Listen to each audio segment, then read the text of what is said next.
नमस्कार मित्रांनो, मी एम के कराळे। आजचा जो व्हिडिओ होणार आहे खास करून तुम्ही जे ऑनलाईन कर्ज वगैरे घेता, कर्ज घेत असताना आपण जे काही ऍप्लिकेशन्स असतात त्यांना डाउनलोड वगैरे करून ते कर्ज वगैरे घेतो आणि झटपट कर्ज मिळवण्याच्या नादामध्ये कधी कधी आपल्याकडनं काही चुका सुद्धा होतात। तर लक्षात घ्या की खास करून मॅकफीचा एक अहवाल आला। मॅकफीच्या अलीकडील अहवालानुसार बनावट ऍप डाउनलोड करण्यात भारताचा पहिला क्रमांक लागतो। ही धक्कादायक माहिती समोर आली।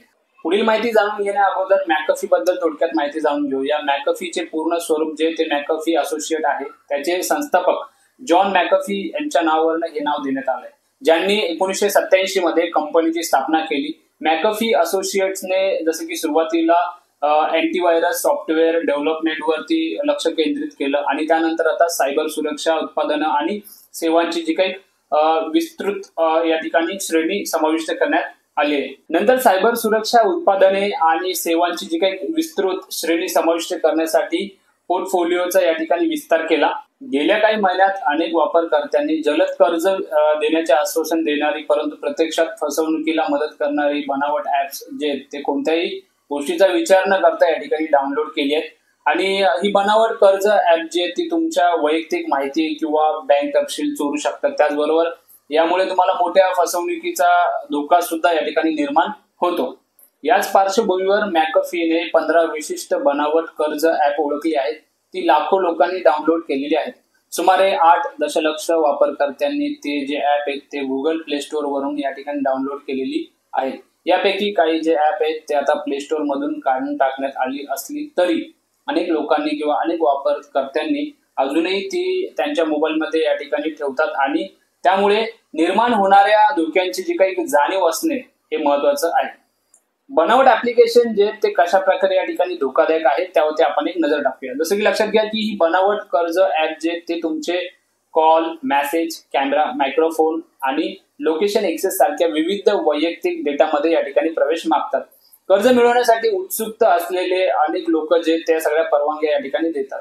त्याचे परिणाम लक्षात न घेता एकदा प्रवेश मिळाल्यावर जसं की हे जे काही ऍप्लिकेशन आहेत ते तुमचा महत्वाचा जो काही डेटा आहे तो सहजपणे या ठिकाणी चोरू शकतात, ज्यात बँकिंगसाठी आवश्यक असलेले वन टाइम पासवर्ड समाविष्ट आहेत हे सुद्धा ते विसरतात। या व्यतिरिक्त हे जे ऍप आहेत ते गुगलच्या सुरक्षा उपाययोजनांना बायपास करण्यासाठी हुशारीने या ठिकाणी डिझाईन केलेले आहेत।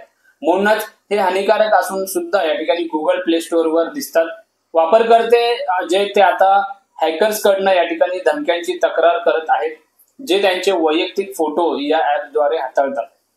तुमच्या मोबाईलमध्ये खालील 15 बनावट कर्ज ऍप पैकी कोणताही असल्याची जी काही शंका असल्यास शक्यतो फसवणुकीपासून स्वतःचे रक्षण करण्यासाठी ती त्वरित काढून टाकणे आवश्यक आहे। दरम्यान ऑनलाईन फसवणूक आणि इंटरनेट फसवणुकीच्या वाढत्या प्रमाणाबाबत या ठिकाणी जसं की गुगलनं अलीकडेच वापरकर्त्यांना एक इशारा दिलाय। त्यामध्ये जसं की तंत्रज्ञानाचा जो काही प्रसार होत असताना फसवणूक करणारे जे लोक आहेत ते कष्टानं कमवलेले पैसे कसे फसवू शकतात यासाठी नवनवीन जे काही मार्ग या ठिकाणी शोधत आहेत।